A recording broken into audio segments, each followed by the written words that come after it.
야누스적 에로스, 에로스에 함축된 삶의 본능과 죽음의 본능이라는 부제를 달아보았습니다. 1. 사랑의 신화. 흔히 사랑을 하나 되기라고 말합니다. 그것을 아주 잘 표현해주고 있는 것이 플라톤의 향연에 나오는 반쪽 인간의 이야기입니다. 양성을 가지고 있던 인간이 너무 힘이 세기에 제우스 신이 그들을 모두 둘로 쪼개놓았습니다. 둘로 나누어져서 불구가 된 반쪽의 인간은 자기 자신의 다른 반쪽을 찾아서 헤맵니다. 지구 위 어딘가에서 자기 반쪽을 찾아 서로 끌어안으면 그때 비로소 완전한 하나가 됩니다. 그 하나가 되기까지 자기 반쪽을 찾는 애절한 마음, 드디어 찾았을 때 하나가 되고 싶은 간절한 마음이 바로 사랑이고, 그래서 포옹하여 하나가 됨이 사랑의 완성입니다. 포옹의 결과 새 생명이 생긴다면 그 아이는 그 부모가 하나였음을 증명하는 사랑의 결과물일 것입니다. 이것은 말 그대로 사랑의 신화입니다. 우리는 대개 이 신화 속에 삽니다. 그리고 상대방도 이 신화 속에 살기를 기대합니다. 내가 당신을 나의 반쪽이라고 믿듯이 당신도 나를 당신의 반쪽이라고 믿기를 바라고, 함께 포옹하고 있는 순간 내게 찾아드는 느낌을 우리의 하나됨의 느낌이라고 내가 생각하듯이 당신도 그 순간 우리의 하나됨만을 확인하고 있기를 기대합니다. 그러나 하나가 된다는 것은 정확히 무엇을 의미하는가? 반쪽과 반쪽을 합해서 하나를 이룰 때 과연 반쪽이 하나가 된 것이겠는가? 왜냐하면 하나 속에서도 반쪽은 반쪽으로 남기 때문입니다. 단지 그 나머지 반쪽과의 접촉이 있을 뿐입니다. 서로 접촉하고 있는 경계, 둘을 만나게 하지만 다시 그 둘을 갈라놓고 마는 그 경계선에 의해서 반쪽은 다른 반쪽과 맞닿은 단지 반쪽일 뿐입니다. 그럼에도 불구하고 우리가 사랑에 있어서 하나됨을 원한다면 그러한 하나됨은 과연 무엇을 의미하는가? 진정한 하나됨, 신화적 하나됨이란 과연 어떤 상태이겠는가? 경계가 없는 하나됨에 이르는 바른 길은 과연 무엇이겠는가? 이것이 본고를 통해서 제가 생각해 보고자 하는 것입니다. 이 반쪽되기와 하나되기, 진정으로 사랑하는 사람은 경계 없는 하나되기를 원합니다. 경계가 있는 한 견딜 수 없는 분리가 느껴지기 때문입니다. 그래서 보고 있어도 보고 싶고 가까이 있어도 더 가까이 있고 싶은 그런 안타까움이 남겨지기 때문입니다. 그렇기에 사랑의 지향점, 사랑의 이상은 경계 없는 하나됨입니다. 둘을 갈라놓고 마는 경계가 기적처럼 사라져버린 완전한 하나. 그러나 문제는 그 이상이, 하나됨의 이상이 실현된 순간에도 내가 당신을 과연 사랑할 수 있을까? 이미 경계 없는 하나가 되어버렸다면 내가 어디에서 당신과 접촉할 수 있겠는가? 이미 하나가 되어버렸다면 하나가 되고자 하는 열망, 그 열망을 사랑이라고 한다면 그 하나가 되고자 하는 열망이 과연 어디에 머무를 수 있겠는가? 이렇게 보면 사랑은 반쪽됨에서 시작해서 하나됨으로 끝나며 경계지움에서 시작해서 경계없음, 무경계로 끝납니다. 둘을 접촉해 하지만 다시 그 둘을 분리시켜 놓고 마는 경계는 그 형성과 더불어 사랑을 시작하게 하며 그 경계의 사라짐과 더불어 사랑을 끝나게 합니다. 이것은 그럼 무엇을 말해주는가? 사랑이 하나 되고자 함이라면 그 하나 되고자 함은 반쪽 되기로부터 시작합니다. 당신에 대한 사랑의 느낌이란 결국 내 마음 안에 당신이 차지해야 할 공허한 자리를 마련함입니다. 그렇게 해서 나는 당신만이 채울 수 있는 그런 빈 자리가 되며 그 빈 자리의 마련 속에서 나는 비로소 반쪽이 되고 당신은 나의 그 빈자리를 채워줄 나의 반쪽이 됩니다. 당신이 아니었다면 나는 하나이었을 것입니다. 당신이 있기에 하나이고 싶은데 하나가 아닌 당신이 있기에 나는 하나 아닌 반쪽이 되고 당신과 결합하여 하나가 되고 싶은 열망을 갖게 됩니다. 이처럼 당신으로 인한 나의 반쪽되기는 나와 당신 사이에 견딜 수 없는 경계 극기입니다. 즉 반쪽되기입니다. 그러나 사랑이 지향하는 바는 바로 그 경계를 없애는 것입니다. 나와 당신의 경계를 없어서 나와 당신이 하나가 되는 것입니다. 이렇게 보면 사랑하기에 경계를 긋게 되고 사랑하기에 또 그 그어진 경계를 견딜 수 없는 것이라면, 다시 말해 사랑하기에 반쪽이 되고 사랑하기에 그 반쪽임을 견딜 수 없어 하나가 되고 싶은 것이라면 사랑이란 이 얼마나 자기 모순적이고 자기 소모적인 활동인가. 세 번째, 삶의 본능과 죽음의 본능. 사랑을 포함한 욕구가 지닌 이러한 특징, 즉 욕구는 그 욕구적 활동을 통해 다시 원점으로 되돌아가고 마는 특징을 흔히 욕구의 보수성 또는 회귀성이라고 칭합니다. 우리의 신경은 긴장 상태가 되면 스스로 그 긴장을 없애려는 성향을 가지고 있습니다. 긴장을 통해 성립한 욕구가 지향하는 바는 그 긴장의 무한한 증대이기보다는 오히려 언제인가 나타날 그 긴장의 소멸인 것입니다. 욕구가 충족되는 순간의 만족감은 바로 그 욕구를 일으킨 긴장이 사라짐에서 오는 만족감입니다. 이처럼 욕구의 과정이 긴장과 긴장 해소, 고통과 고통의 끝이라는 자기 부정적 또는 자기 소모적 운동 과정이며 그 결과 다시 원점으로 되돌아가고 마는 과정이기에 욕구는 항상 제자리에서 다시 시작하게 됩니다. 이것이 바로 욕구 또는 본능의 반복 강박입니다. 긴장은 시작되고 나면 곧 해소되기를 지향하며 그렇게 해서 해소되고 나면 다시 또 긴장하기 시작합니다. 이와 같이 되풀이되는 긴장과 긴장 해소의 운동 속에서 밝혀지는 것이 곧 우리의 욕구 안에 작동하는 두 가지 대립된 본능인데 이것이 곧 삶의 본능과 죽음의 본능입니다. 이 두 가지 본능은 프로이드 이론에서 나오는 그 삶의 본능 이론과 죽음의 본능 그것을 참조로 한 것입니다. 무경계의 평정 상태를 벗어나 나의 개체의 경계를 형성하게 되고 그렇게 해서 다른 개체와의 긴장 관계에 들어서는 것은 바로 삶의 본능입니다. 생명이란 외적 자극에 의해서 형성된 일종의 교란 상태입니다. 무기물이 안정된 상태라면 유기물적 생명체는 불안정 상태입니다. 이 자극 상태 또는 긴장 상태가 흥분이며 고통이기에 유기체는 또 본능적으로 그 긴장과 흥분과 고통을 종식시키고자 욕구합니다. 유기체적 교란 상태에서 비롯되는 긴장과 흥분과 고통의 종식은 곧 죽음을 의미합니다. 유기체가 욕구 속에서도 궁극적으로 그 욕구 충족을 통해 흥분과 고통을 종식시키고자 하는 것은 그 욕구가 죽음의 본능을 쫓고 있음을 말해주는 것입니다. 삶의 본능을 따라 형성된 욕구가 죽음의 본능을 쫓아 지향하는 것은 바로 생명체가 가지는 교란, 긴장과 흥분 상태를 벗어난 고통이 없는 상태, 영원한 불변의 정지 상태, 일체의 경계가 사라진 무기물적 하나됨의 상태, 원시적 동일성의 상태인 것입니다. 긴장과 흥분의 혹이 없는 불혹의 상태, 고통스러운 번뇌가 없는 열반의 상태인 것입니다. 사랑 역시 자신 안에 만들어진 빈자리의 의식, 경계지움에서 비롯되는 반쪽됨의 의식이기에 일종의 긴장과 흥분과 고통이며 따라서 다른 모든 욕구와 마찬가지로 바로 그 긴장과 흥분과 고통의 종식을 목표로 합니다. 하나 됨으로써의 사랑의 완성은 하나 되고자 하는 사랑의 욕구가 담고 있는 긴장과 흥분과 고통의 끝, 즉 사랑의 욕구의 끝을 의미합니다. 사랑의 욕구의 궁극적 목표는 바로 그 욕구의 종식인 것입니다. 이렇듯 사랑은 반쪽됨의 긴장 상태로부터 출발하되 하나됨을 통해 그 긴장을 없애려는 것을 궁극적 목표로 삼습니다. 결국 사랑으로 인한 반쪽되기와 하나되기는 우리의 생이 함축한 삶의 본능과 죽음의 본능의 표현이라고 볼 수 있을 것 같습니다. 4. 공성의 자각. 삶의 본능이 궁극적으로 죽음을 향해 있으며 죽음의 본능으로 회귀하고 만다는 것. 하나가 되고자 하는 사랑은 반쪽됨이 긴장에서 출발하되 하나됨을 통해 그 긴장의 소멸, 사랑의 욕구의 소멸로 나아간다는 것. 이것은 무엇을 말해주는가? 다른 모든 욕구와 마찬가지로, 아니 삶 자체와 마찬가지로 사랑의 완성은 곧 사랑의 끝이 된다는 이런 모순과 역설은 우리에게 무엇을 말해주는가? 바로 이 모순과 역설 때문에 우리는 무엇을 위한 삶인가에 대해서와 마찬가지로 무엇을 위한 사랑인가 라는 물음에 대해서도 그 답을 찾지 못하고 당황하게 됩니다. 삶은 그저 있는 것입니다. 삶의 끝은 삶의 시작과 마찬가지의 원점으로 돌아갈 뿐입니다.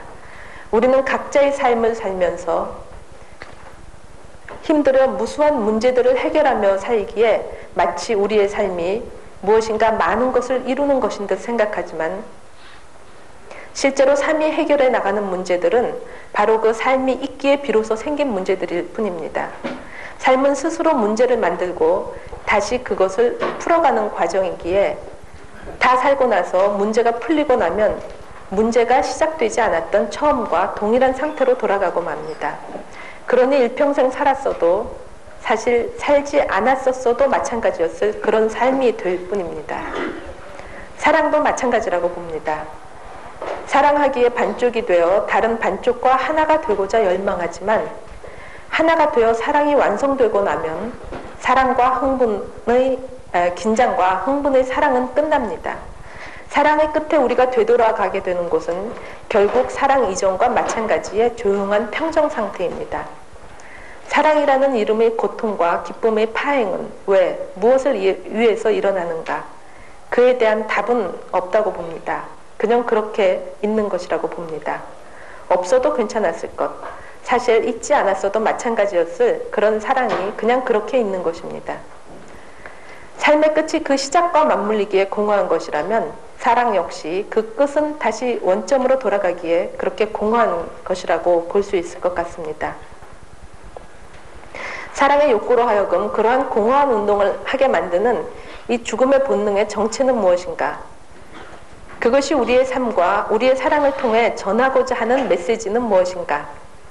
삶의 본능이 죽음의 본능을 따르고 있다는 것, 사랑의 욕구가 흥분 억제의 열반 원리를 따르고 있다는 것은 우리는 삶을 살되 맹목적 삶을 넘어서서 있다는 것, 우리는 사랑의 욕구를 따르되 그 맹목적 욕구를 넘어서서 있다는 것을 의미한다고 봅니다. 우리는 삶의 본능을 쫓으면서도 이미 그 본능을 넘어서서 존재합니다. 우리는 우리 자신의 욕구에 따라 살면서도 그 욕구의 끝을 내다볼 줄 압니다. 우리는 사랑하되 그 사랑이 가지는 자기 도취적 성격, 그 반복성이 함축하는 자기 기만성과 허구성, 사랑으로 위장한 자기 보존 본능과 종족 보존 본능의 위력 등을 알고 있습니다. 우리는 우리 자신의 삶의 허구성과 허망성을 알고 있는 것입니다. 사랑하되 사랑 뒤에 공허함을 미리 직감하고 웃음을 웃되 웃음 뒤에 공허함을 미리 예감하는 것입니다. 이러한 삶과 사랑의 공허함의 자각은 삶 속의 죽음, 사랑의 욕구 속의 죽음의 본능이 우리에게 선사하는 최대의 선물일 것입니다. 공허함의 의식, 일체의 공성의 의식은 우리에게 그렇게 낯선 것은 아니라고 봅니다. 그래서 우리는 누구나 인생을 공술의 공수거로서 파악하고 사랑을 그 빈손을 장식하는 화려한 꽃으로 이해합니다. 힘들게 피었다 아프게 지고 마는 꽃, 그러나 결국은 빈손 위에 가상이라는 것을 알고 있습니다. 이러한 공성의 자각을 통해 삶과 사랑의 본능의 맹목성과 허구성과 허망성의 자각을 통해 우리는 삶의 본능, 사랑의 욕구로부터 자유로워진다고 봅니다.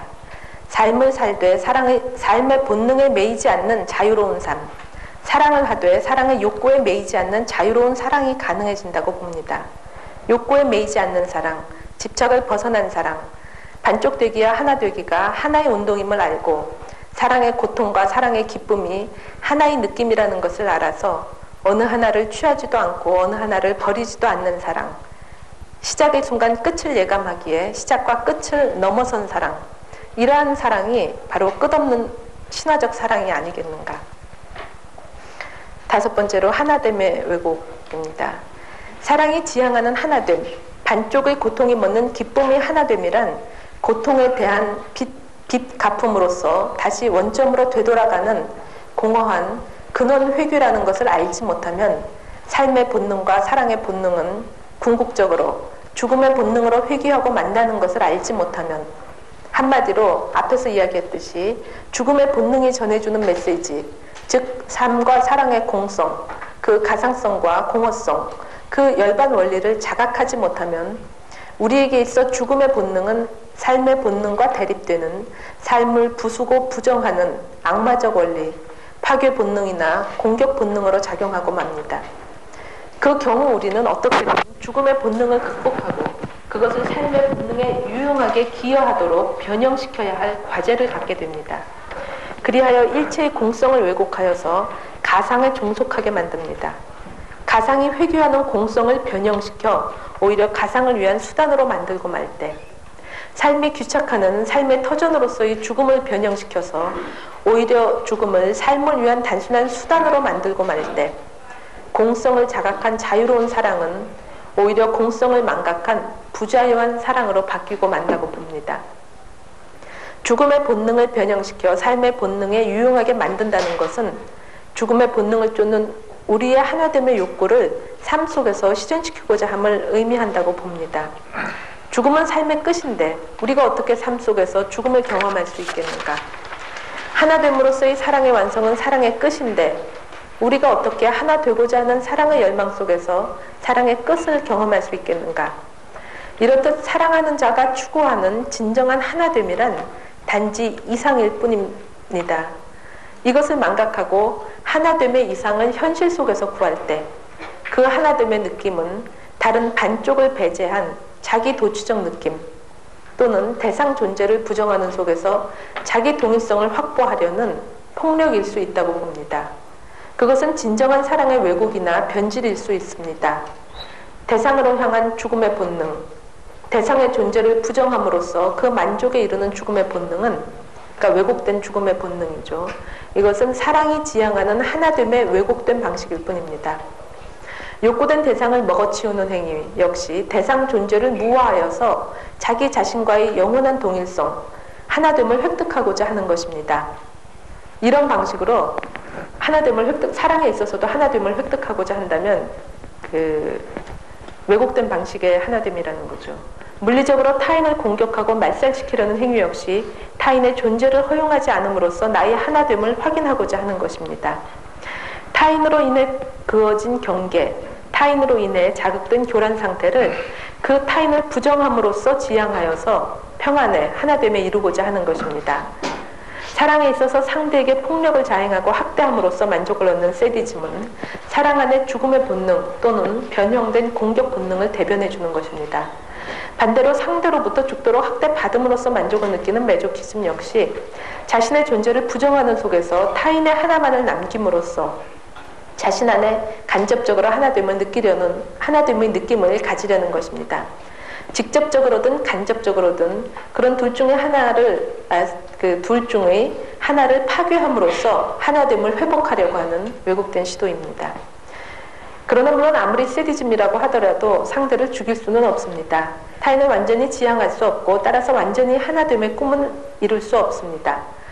대상으로 방향을 바꾼 죽음의 본능의 또 다른 방식은 물리적으로가 아니라 인격적으로 상대의 인격을 부정하는 것입니다.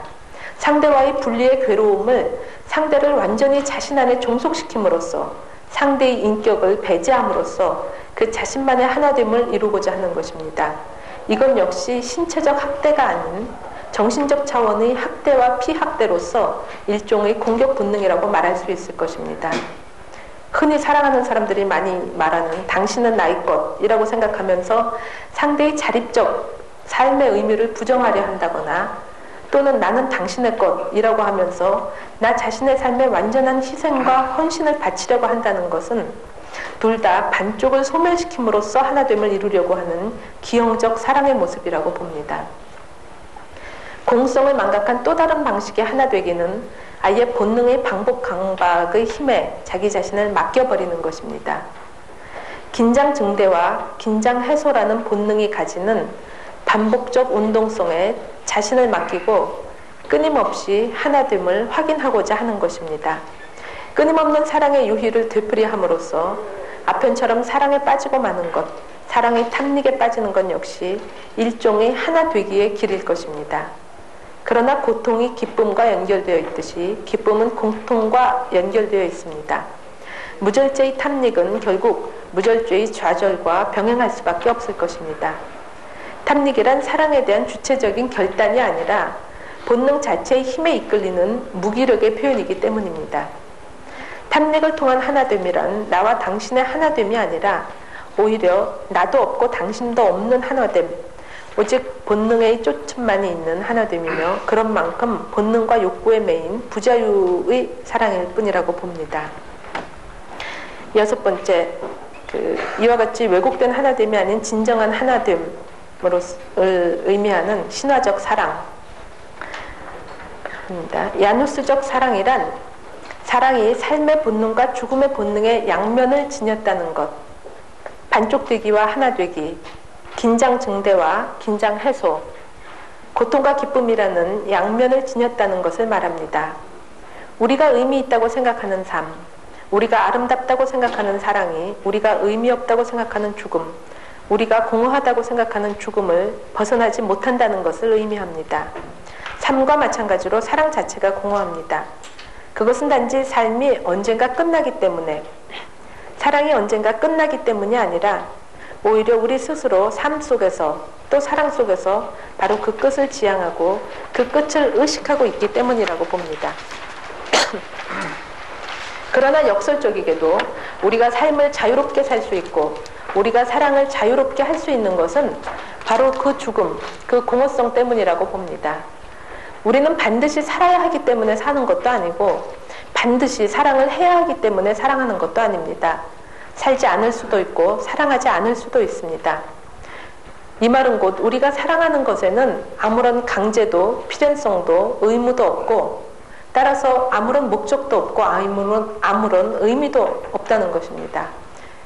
그러나 바로 그렇기 때문에 사랑은 우리의 자유로운 작품이며 단지 욕구의 필연성에 따른 것이 아니라 우리의 자유로운 작품이며 우리는 우리의 삶으로부터 하나의 사랑의 신화적 사랑을 만들 수 있는 것이라고 봅니다. 또한 우리가 누구나 사랑이라는 하나됨의 신화를 갖고 사는 것은 아마도 누구나 내심으로는 삶의 공허함을 알고 있기 때문일 것이라고 봅니다. 삶의 공허함을 아는 자는 그렇기에 그 공허함을 같이 아파할 자를 찾습니다. 함께 신화적 사랑의 스토리를 만들 수 있는 그런 동반자를 구하는 것입니다. 그럼 그런 신화적 사랑은 어떤 사랑이겠는가? 그 사랑은 영원히 끝나지 않을 사랑입니다. 그렇기 위해서 그 사랑의 끝, 하나됨의 완성은 곧 삶의 끝, 죽음과 일치하도록 짜여집니다. 그 신화적 사랑은 언제나 그 완성이 반복되는 확인된 사랑이 아니고 끝난 사랑이 아니고 언제나 그 하나됨이 미래로 연기되는 기다림의 사랑이라고 봅니다. 자기 소모적 사랑을 창조적 사랑으로 전환시키는 길은 하나됨의 이상을 삶의 경계 너머에 죽음 안에 설정하는 것이라고 봅니다. 그렇게 해서 둘의 현실적 사랑을 신화적 사랑으로 바꾸는 것입니다.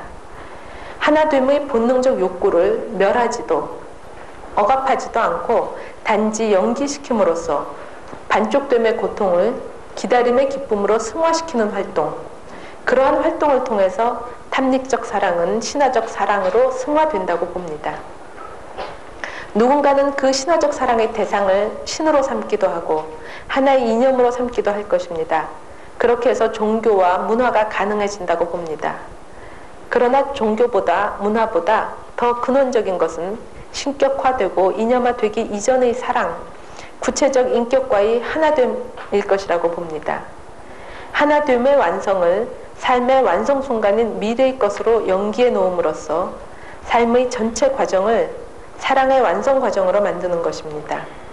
이런 기다림의 사랑이 아름다운 것은 그 기다림이 아름답기 때문일 것입니다. 공허한 빈자리를 언제나 당신을 위한 빈자리로 남겨놓으면서 만족을 끝없이 연기시키기에 우리의 사랑이 다함이 없는 사랑, 끝이 없는 사랑이 되기를 기도하는 그 마음이 아름답기 때문일 것입니다. 죽는 순간까지 하나됨의 열망을 간직할 수 있는 그런 사랑만이 아름다운 신화적 사랑이 아니겠는가. 하나됨의 완성이 곧 삶의 끝이 되어 삶의 전체 과정이 곧 하나의 사랑의 완성 과정이 되는 그런 사랑의 삶만이 아름다운 신화적 사랑이 아니겠는가. 감사합니다.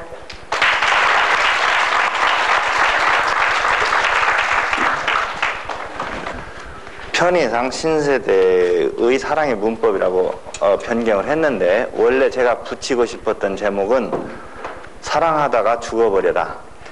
이것이 원래 제가 붙이고 싶었던 제목이에요. 제 결론의 제목이기도 합니다. 항상 철학을 얘기하다 보면 과장을 넘어서 허위 광고를 하게 되는 그런 민망함을 감추지 못해야 되는데 전혀 재미없는 내용을 여러분들에게 25분이나 지루하게 강요하게 되는 것을 다시 한번 사죄를 드리면서 될 수 있는 대로 빨리 끝내도록 최선의 노력을 다하겠습니다. 모든 살아있는 것들은 반드시 한 번은 죽어야 된다. 그런데도 오직 인간만이 죽음을 문제 삼는다. 왜냐하면 여타의 것들과는 달리 인간에게 있어서는 죽음이 온통 삶을 뒤덮고 있기 때문이다. 우리의 삶은 항상 죽음과 함께하고 있으며 삶의 한가운데에 죽음이 들어앉아 있다. 오로지 인간만이 살면서 죽음을 의식한다. 도대체 죽음이란 구체적으로 무엇일까? 우리는 죽음을 통해서 어떻게 되는 걸까? 이런 것들이 숨가쁘게 살아가는 인생들을 끈질기게 괴롭히고 있다. 그래서 인생이란 어떤 의미에서는 한편의 길고 지루한 장례식이다. 정신없이 바쁜 삶을 살아가다가 불현듯 정신을 차릴 때, 그때 우리는 대부분 초상집에 와서 점잖게 앉아있는 자신을 깨닫게 된다. 바꾸어 말하면 초상집의 고수도판에 앉아서야 우리는 비로소 인생을 그리고 자신을 생각하게 된다는 말이다. 그때 우리는 생각한다. 이 다음은 누가 우리를 초대할까? 오늘 관 속에 누워있는 사자 앞에 가부좌를 들고 앉아서 내면의 연기처럼 피어오르는, 그러나 이제는 타성에 젖어서 화석처럼 거의 굳어진, 그러면서도 정체를 알 수 없는 불안에 빠진 채 상주가 권하는 한 잔 술에 취해서 기세 좋게 죽어도 고를 소리 높이 외치드는 저 선수들 중에서 다음번에는 누군가 반드시 그리 멀지 않은 장래에 나머지 살아있는 자들을 위해 관 속에 누워서 영원히 광을 팔게 될 것이라는 절대 진리를 우리는 다 알고 있다. 그것이 인생의 진면목인 것이다. 포에르바하는 자신의 취임 연설에서 죽음과 불멸성에 관하여 언급하면서 철학에서 가장 중요한 문제는 죽음의 문제 혹은 죽음과 불멸의 문제라고 주장했다. 만일 철학이 죽음의 문제에 대답하지 못한다면 철학은 그 존재 가치를 상실하게 된다는 것이다. 그는 무신론자이지만 이런 점에서 볼 때 종교주의자라고 하지 않을 수 없다. 요컨대 그는 무신론적 종교주의자인 셈이다. 그리고 이것은 아마도 다른 대부분의 무신론자들에게도 해당될 것이다. 삶 또는 현재에 깊숙이 들어와 앉아있는 죽음은 우리의 미래 혹은 장래이다. 미래는 무엇이고 장래는 무엇일까? 미래는 아직 오지 않았다는 뜻이고 장래는 반드시 오고야 말 것이라는 뜻이다. 그런 점에서 미래는 현재와 병존한다고 할 수 있다. 그런데 다른 한편 죽음은 즉 아무것도 아닌 것이다. 왜냐하면 우리는 죽음을 통해서 없어져 버린다고, 사라져 버린다고, 소멸된다고 혹은 무화된다고 생각하기 때문이다. 그래서 우리의 미래는 결국 무이다. 우리가 두려워하는 죽음은 아무것도 아닌 것이다. 혹은 우리는 아무것도 아닌 것을 두려워하는 셈이다. 아무것도 아닌 것을 두려워한다는 것은 이유 없이 공연히 그저 두려워한다는 것이요. 부연하자면 두려움은 있는데 그 대상이나 원인이나 이유가 없다는 말이다. 이런 두려움을 혹자는 불안이라고 말한다. 정리하자면 불안의 원인은 죽음, 아무것도 아닌 것이다. 그래서 우리는 그저 불안한 것이다. 그러나 누가 이 사실을 이해할 수 있을까? 죽음이 물론 이해의 대상도 아니겠지만 말이다. 데카르트는 자아 존재의 증명을 시도했다. 그러나 우리는 그 누구도 그런 바보 같은 짓을 설령 꿈에서라도 하지 않는다. 그런데도 사람들은 데카르트를 위대한 철학자라고 말하지 우리를 똑똑하다고 칭찬하지 않는다. 이것이 우리의 문제이다. 데카르트에 의하면 나는 생각한다. 고로 나는 존재한다. 따라서 나는 생각하는 존재인 정신이다. 그런데 정신으로서 나는 존재하는 것이면 틀림없지만 그러나 그렇게 존재하는 것이 분명한 정신은 과연 무엇이냐를 생각할 때 우리는 혼란에 빠지게 된다.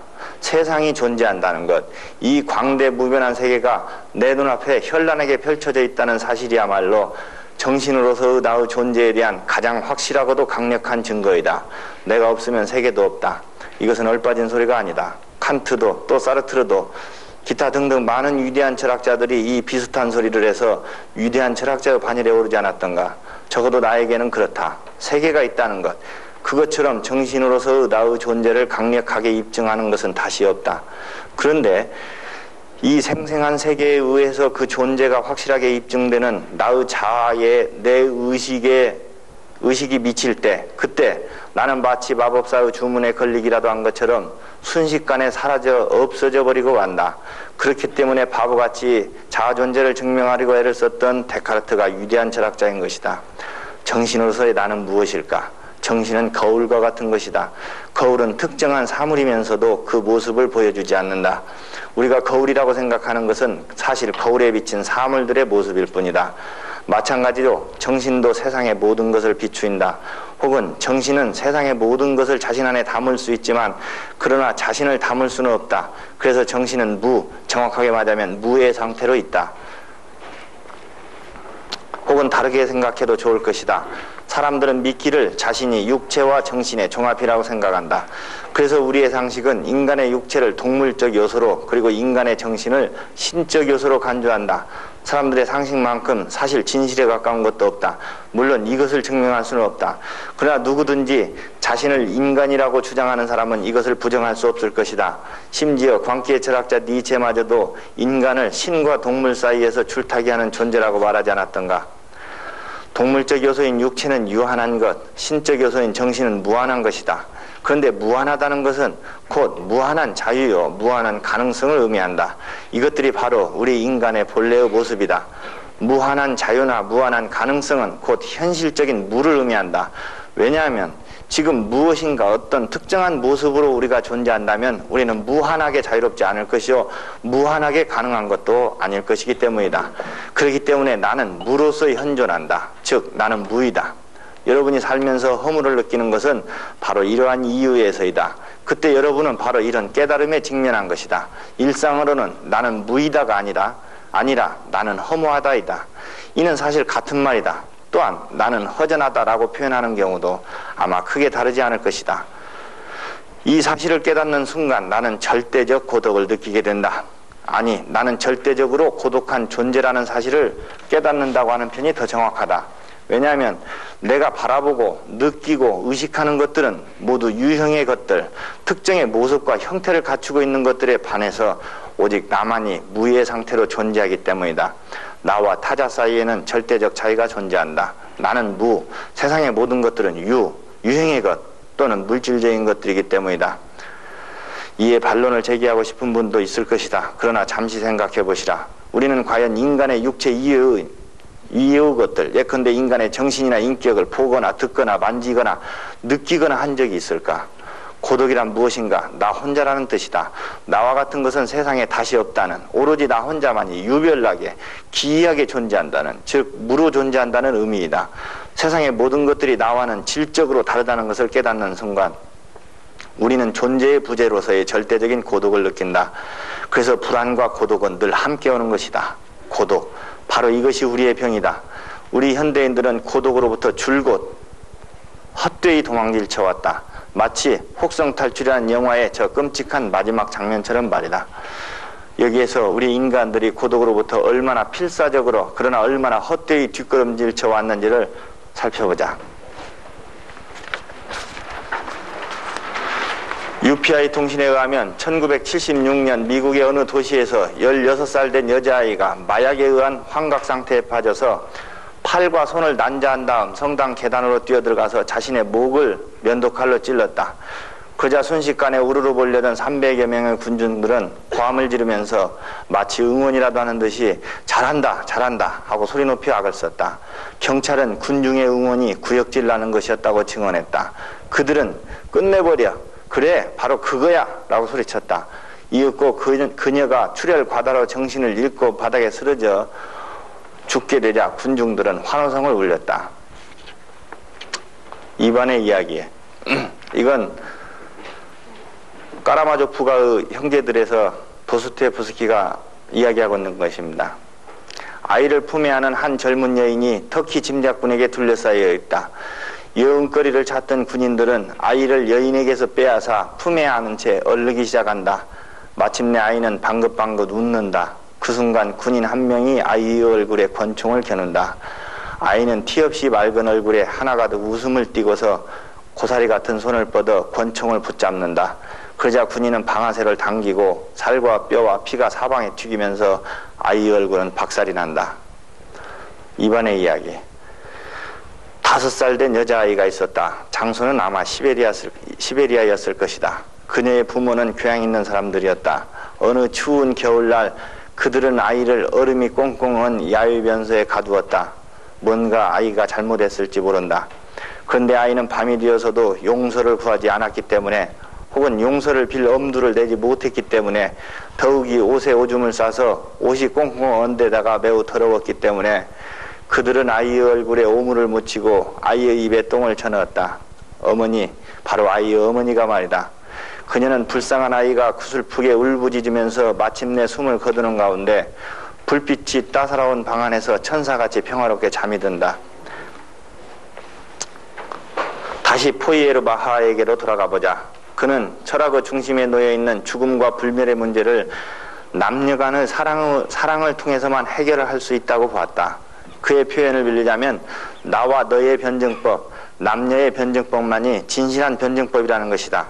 그는 남녀의 관계 혹은 이성적 사랑이 모든 것의 근원이라고 생각했다. 요컨대 철학의 근본 문제는 죽음인 바, 죽음은 오직 남녀의 사랑에 의해서만 해결이 가능하다는 것이다. 그런데 사랑은 궁극적으로 삶 자체의 사랑이며, 사랑하는 가운데 우리의 육체와 영혼의 온 존재는 전력을 다하는 것이다. 논어를 쉽게 하기 위해서 데카르트, 포이에르바하, 키에르케고어 그리고 사르트르를 종합해보자. 나는 정신이다. 정신인 나는 무의 상태로 존재한다. 정신인 내가 자신을 의식하는 순간 나는 불안에 빠지며 동시에 고독을 느낀다. 나는 죽음의 미래로서의 무와 불안으로서의 무가 불러일으키는 고독으로부터 벗어나기 위해서 사랑을 갈구한다. 그러므로 사랑만이 유일한 탈출구이다. 이것이 철학이 다루어야 할 문제이다. 고독과 불안으로부터 벗어나는 것, 그것이 우리 인생의 최대의 목표이다. 포이에르바하는 그것이 사랑을 통해서 실현될 수 있다고 믿었다. 그것이 철학이 도달한 결론이기도 하다. 인류의 역사를 보라. 슬픈 운명을 걸머진 우리의 선배들이 얼마나 필사적으로 사랑에 매달려왔는가를. 편의상 여기에서 논자는 사랑을 성적 사랑 혹은 에로스에 국한하기로 한다. 사랑을 에로스, 필로스, 아가페 등으로 구별하는 경우가 왕왕 있는데, 사실 에로스, 필로스, 아가페는 사랑의 3가지 성질이라고 보는 편이 더 정확할 것이다. 마치 플라톤의 인간론이 셋으로 구성되어 있는 것처럼 말이다. 그런데 여기서 우리가 반드시 짚고 넘어가야 할 것이 있다. 그것은 사랑과 성이 어떤 관계를 맺고 있는가 하는 것이다. 그것은 같은 것인가 다른 것인가, 사랑이 성을 포함하는 관계인가. 내가 생각하기에는 사랑은 성에서 비롯된다. 그러나 사랑에 반드시 성이 현존하는 것은 아니다. 정확하게 말하자면 사랑은 성에서 시작하지만 제대로 길을 간다면 성을 떠나게 된다. 한 쌍의 원앙처럼 금슬이 좋은 곱게 늙은 두 노부부를 상상해보라. 그런데도 불구하고 끝까지 성을 고집한다면 파국적 상황에 봉착하게 된다. 이것이 오늘의 결론이다. 다시 말하자면 성은 사랑을 촉발하는 계기 이상의 것이 되어서는 결코 안 된다는 것이다. 그러지 않고서 성에 그 이상의 의미가 부여되면 성은 실족하게 되어 절망에 빠지게 된다. 먼저 성을 살펴보자. 여기에서는 사르트르 이론이 도움이 될 것이다. 사르트르는 성이 성욕에서 비롯된다고 보고 있다. 그런데 성욕에는 두 종류가 있다. 성적 욕망을 명제로 정식화하면 나는 너를 성적으로 원한다가 될 것이다. 이것은 다음 2가지로 해석될 수 있다. 이것은 어떤 기똥찬 철학적인 명제가 아니기 때문에 여러분들 자신의 체험을 떠올리면 쉽게 이해할 수 있을 것입니다. 첫째, 여러분들이 경험하는 성적 욕망은 나는 너를 통해서 성적 만족을 얻고 싶다입니다. 영화를 본다거나 포스터를 본다거나 혹은 여러분들이 지나가는 이성을 볼 때 느끼는 성적 욕망의 대부분이 첫 번째라고 생각합니다. 둘째, 나는 내가 너희에게 품고 있는 것과 같은 종류의 성적 욕망을 너도 나에게 품고 있기를 원한다. 이 좀 복잡하죠? 여러분의 성적 욕망의 대부분은 아마도 첫 번째일 것이다. 잠시 눈을 감고 과거 혹은 현재의 여러분의 성욕이 다음 2가지 중 어느 것인지 진지하게 생각해 보기 바란다. 그것을 나는 동물적 혹은 보편적 성욕이라고 부르겠다. 왜냐하면 이것은 동물들이 느끼는 성욕이 대부분 첫 번째이기 때문이다. 대부분 그렇다는 말은 그렇지 않은 경우도 있다는 말이다. 이것은 현대의 행동주의 심리학이 입증하고 있는 사실이다. 예컨대 비비원숭이의 경우는 성적 관계를 가지되 사정하지 않을 때가 있는데 동물 심리학자들은 그것이 유대관계를 공고히 하기 위한 성이라고 말합니다. 첫 번째 욕망은 오로지 욕망의 충족을 갈구한다. 그런 점에서 식욕과 같죠. 식욕은 일단 발동하게 되면 먹는 것으로 날아간다. 그래서 뭐 짜장면 곱빼기를 생각한다든지 일단 식욕이 발동되면 비어있는 밥통은 더 이상 생각하지 않습니다. 이 욕망도 마찬가지죠. 가장 단적인 예는 여러분의 자유행위가 될 것이다. 자유행위는 말 그대로 동물적 행위여서 본래적 의미에서 인간적 관계가 결여되어 있거니와 자유행위를 두려워하는 경우는 좀처럼 상상하기 어렵다. 특별한 경우를 제외하고는 말이다. 또 그럴 여지도 전혀 없다. 그런데 동물의 세계에서 자유행위를 찾아볼 수 없다는 것을 우리가 진지하게 생각해 보아야 할 일이 아닐까. 자유행위를 통해서 인간은 동물의 바다로 혹은 그 아래로 하강하는 것은 아닐까. 어쨌든 이 경우에는 성적 욕망을 품고 있는 주체에게 타자는 성적 욕망을 충족시키기 위한 하나의 수단에 불과한 것으로 인식된다. 동시에 자신도 동물적 쾌락의 주체로만 떠오르게 된다. 따라서 이중의 성적 소외가 발생한다. 간단히 말하자면 인간은 동물과는 다른데 혹은 적어도 다르다고 생각되는데 반해서 동일한 성적 욕망에 몰두한 결과 이중의 성적 소외가 발생하는 것이다. 그래서 이런 욕망의 대상은 2인칭인 너나 그대가 아니고 3인칭인 그 혹은 그녀 내지 비인칭인 그것이 된다. 이것이 바로 이러한 욕망에서 비롯된 일련의 행위가 마무리된 다음에 어김없이 쓰디쓴 허탈감이 엄습하는 한 이유이다. 이것은 굳이 설명이 필요 없으리라고 믿는다. 여러분의 생생한 경험이 아마 증명해 줄 테니 말이다. 뿐만 아니라 일단 이러한 욕망에 탐닉하게 되면 여러분들은 끝없는 악순환에 빠지게 되는 것이다. 이에 관해서는 잠시 뒤에 다시 언급이 있을 것이다.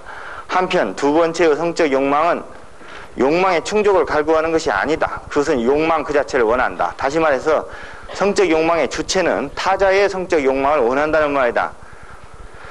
다시 말하자면 내가 너에게 반한 것처럼 너도 나에게 반하기를 원한다는 거죠. 이 경우에는 타자는 욕망의 대상이자 동시에 주체로 떠오르게 된다. 나는 이것을 성애라고 부른다. 이때 욕망의 주체인 내가 원하는 것은 나의 욕망의 충족 내지 나의 쾌락이 아니라 너의 욕망, 정확하게 말하자면 나를 향한 너의 욕망이다. 이것이 사실 인간학적 성욕이라고 부를 수 있는 것이다. 물론 동물의 영역에서 이와 유사한 현상을 찾아볼 수 없는 것은 아니다. 앞에서 언급한 유대관계를 공고히 하기 위한 성도 바로 이에 해당될 것이다. 그러나 그것이 인간학적 성욕과 본질적으로 일치하는 것이라고 생각되지는 않는다. 이러한 성욕이 현실화될 때 거기에서 비로소 우리가 사랑이라고 하는 인간적 관계가 형성된다. 그러나 여기에서 더 나아가지 않고 머물러 있을 때 문제가 발생한다. 왜냐하면 언제까지 욕망의 상태에만 머물러 있을 수는 없기 때문이다. 또 설령 그런 일이 가능하더라도 욕망이 욕망을 부르는 악순환에 빠지게 된다. 일단 성에 몰입하게 되면 욕망의 바다에서 끝없는 갈증을 느끼게 되는 이유가 바로 그것이다. 아무리 여러분들이 애를 써도 어느새 욕망은 쾌락을 향해서 번개같이 달려가 버린다. 그것이 초저녁하고 새벽하고 다른 이유겠죠. 그래서 첫 번째 욕망과 두 번째 욕망 사이에 변증법적인 전선이 형성되고 팽팽한 긴장관계가 유지된다. 그래서 만나보면 시들하고 헤어지면 그리워지는 것이다. 그러나 이윽고 인간학적 욕망은 동물적 욕망에 자리를 내어주게 되고 그럼으로써 더욱더 동물적 욕망에 몰입하는 악순환이 빚어진다. 그래서 끝내는 고독도 그리고 불안도 더욱 깊어지고 마는 것이다. 이것이 바로 우리 시대의 자화상이다. 끝없이 동물적 욕망에 탐닉하는 시대가 바로 현대이다. 그렇지 않아도 불신이 만연된 현대는 더할 나위 없이 절망적이고 음울하고 고독한 시대이다. 물론 우리의 시대가 그렇게 된 데는 또 다른 몇 가지 원인이 있다. 여러 가지가 있는데 그건 여러분들이 읽어보시기 바랍니다. 그래서 이처럼 사람이 성을 사랑으로 잘못 오해한 탓에 빚어진 아주 웃기는 그러나 매우 슬픈 이야기를 세 가지 여러분들에게 말씀드리겠습니다. 지난 한 주 동안 언론에 보도되었던 가장 충격적인 연재 기사는 여고생 윤락 행위의 만연에 관한 것입니다. 이 기사가 나간 뒤 문의 전화가 빗발쳤다는데 그게 대부분 시골에서는 이때 시골은 서울을 제외한 대한민국 전역을 얘기합니다. 시골에서는 여고생을 고용하지 않고는 단란주점 영업을 할 수가 없는데 이런 기사를 쓰면 어떡하느냐는 업소측의 격렬한 항의성 전해했다는 것이다. 별로 재미없죠. 그러나 여고생이 없으면 장사가 안 되는 현실, 그리고 이러한 항의를 신문사에 대놓고 떳떳이 할 수 있는 현실이 우리를 슬프게 한다. 통계에 의하면 어떤 여학교는 전체 학생의 20%가 단란주점에 아르바이트를 나간다고 한다. 또 하나, 지난 5월 31일 음란문서 제조제 등이 적용되어 징역 10월의 실형이 선고된 작가 장정일의 문제의 작품 내게 거짓말을 해봐는 중년의 사내와 여고생의 희한한 관계를 희한하게 묘사하고 있다고 한다. 마지막으로 미국의 30대 대통령 켈빈 쿨리지 대통령이 어느 주지사의 농장을 방문했는데 닭장을 살펴보던 영부인이 농부에게 왜 그랬는지는 몰라도 어쨌건 수탉은 하루에 몇 번이나 암탉과 관계를 하는지 물었다고 합니다. 농부는 10번 이상이라고 대답했다. 그러자 부인은 그 말을 대통령에게도 해달라고 부탁했다. 그 얘기를 들은 대통령은 농부에게 언제나 같은 암탉하고만 관계하느냐 하고 물었다. 농부는 아니요, 항상 파트너가 바뀝니다 라고 대답했다. 미국의 어떤 심리 조사에 의하면 미국의 기혼자, 남성 여성 포함해서 기혼자의 60% 이상은 자신의 남편 혹은 아내와 관계를 가질 때 언제나 절대적으로 의무감에서 관계를 가지지 쾌락이나 즐거움을 느낀 적은 맹세코 없다고 대답했다고 합니다. 아주 도덕적인 사람들이죠. 이런 효과는 동물에서도 나타난다. 순양을 한 마리의 암양과 같이 있게 하면 처음 1시간에는 7번의 관계를 갖지만 한 번 순양이 관계를 가진 뒤 새 암양을 넣어주면 순양을 바꿔줘도 마찬가지겠죠. 30분에 무려 11번의 관계를 갖는다고 한다. 이건 제가 지어낸 얘기가 아니고 동아일보 5월 30일자에 난 겁니다. 그렇기 때문에 저 유명한 돈주왕은 어떤 여자에게도 애정을 품지 않으며 오직 아름다움에만 전념했던 것이다. 그는 사랑을 추구한 게 아니라 영원히 재발되는 만족시킬 수 없는 욕망에 허우적거렸으며 영원이 아니라 찰나를 불변보다 끝없는 변화를 선택했다. 만일 다른 세계가 존재한다면 나는 여자를 정복하기 위해서, 이때는 무슨 영자나 섭섭이 서운이 끝순이가 아니고 여자 그 자체를 의미하는 것입니다. 나는 여자를 정복하기 위해서 그 세계로 갈 것이다. 그는 승리보다는 싸움 그 자체를 즐겼다. 그래서 표적이 항복하면 흥미가 떨어져 걷어차버린다. 기록에 의하면 3,300이라고 나와 있는데 제가 좀 줄였습니다. 1,300이라는 그의 연승 기록 뒤에는 일종의 절대성에 대한 추구가 숨어있다. 그의 영혼은 감각의 쾌락 속에서 헛되이 무한을 추구한 굶주린 쾌락주의자의 저주받은 영혼, 바로 그것이었다. 말하자면 그는 억제할 수 없는 욕망에 괴로워하면서도 사랑을 할 수 없었던 비극적 인물이었다. 여러분들은 경제학의 한계유형 체감의 법칙을 떠올려도 될 것입니다. 사랑하다가 죽어버려라. 굳이 쿨리지 효과를 거론하지 않아도 현대가 얼마나 극단적으로 자극을 추구하는 시대인지는 잘 알리라고 생각한다. 그래서 나는 현대를 야수의 시대라고 부른다. 현대인들이 이처럼 끝없이 순간적인 관능만을 추구하는 것은 바로 진정한 사랑 혹은 진정한 에로스가 부재하기 때문이다. 그렇다면 에로스는 무엇일까? 긴장과 놀람, 동요의 순간들의 연속인 사랑은 성적 아름다움에 대한 공감이다. 성적 아름다움은 영원성에 대한 순간적인 계시이며 동시에 시간성에 대한 비극적인 암시이다. 그러므로 우리는 안개가 끼고 이슬이 내린 아침과 같은 사랑을 통해서 삶을 확인한다. 사랑은 우리 자신의 가장 고고한 증인이며 다른 모든 것들은 사랑의 준비 과정에 불과하다. 그러나 연인은 정열이에 난파하여 고통과 격동과 혼란과 부딪히고 황홀경과 조우하며 환희와 죄와 흥분, 그리고 신과 의 신비한 합일, 기절할 것 같은 무아지경의 상태를 발견한다. 그러나 사랑은 패배가 예정된 싸움이며 덫과 같은 것이다. 결국 사랑하는 자는 슬픈 음성으로 이렇게 노래하고야 한다. 내 연인은 머나먼 곳을 향해 떠나갔다. 그러니 나를 죽게 해다오. 나는 아무것도 사랑하지 않으니. 세상에 행복한 사랑이란 결국 없는 것이다. 우리는 그저 영혼의 가식을 집어던진 채 자신의 덧없음을 받아들일 수밖에 없다. 우리의 고독은 제거될 수도 또 경감될 수도 없는 것. 그래서 로미오와 줄리엣은 마침내 죽음을 선택하게 되는 것이다. 이제 인간은 상처 입은 한 마리 새처럼 사랑하는 자를 가슴에 품고서 다시금 타나토스의 위협에 시달리는 것이다. 그렇다면 우리의 삶은 어찌 되는 것인가? 가망이 없는 것인가? 어디에서 잘못된 것인가? 다시 처음으로 돌아가 보자. 포이에르바하는 사랑을 통해서 죽음을, 고독을, 그리고 불안을 해결할 수 있다고 주장했다.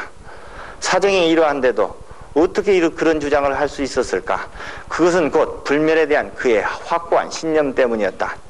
사랑하는 자들의 유일한 소망은 무엇인가? 그것은 말할 것도 없이 영원하고도 완전하게 하나가 되는 것이다. 그런데 만일 죽음이 삶의 궁극적인 끝이라면, 그래서 우리가 죽어 없어져 버린다면 그것은 불가능해지고 삶은 일시의 암흑 속에 빠지게 된다. 여기에 포이에르바하의 비밀이 있다. 그리고 우리의 삶의 비밀도 또한 있다. 포이에르바하가 종교주의자였던 것처럼 우리도 종교주의자가 되어야 한다. 다시 말하자면 불멸에 대한 어떤 전제를 받아들여야 한다는 것이다. 그것이 신이라도 좋고 절대자라도 좋다. 문제는 불멸에 대한 신념이 있어야 한다는 것이다. 영원히 사랑을 영원한 것으로 만들므로써 사랑을 비로소 구제하는 것이다. 그럴 때 우리는 비로소 사랑을 통해서 죽음도 불안도 그리고 고독도 마침내 극복할 수 있을 것이다. 영혼 안에서 말이다. 그래서 어떤 시인은 모든 죽어가는 것들을 사랑해야겠다고 노래하고, 또 어떤 시인은 사랑하다가 죽어버리라고 노래할 수 있는 것이다.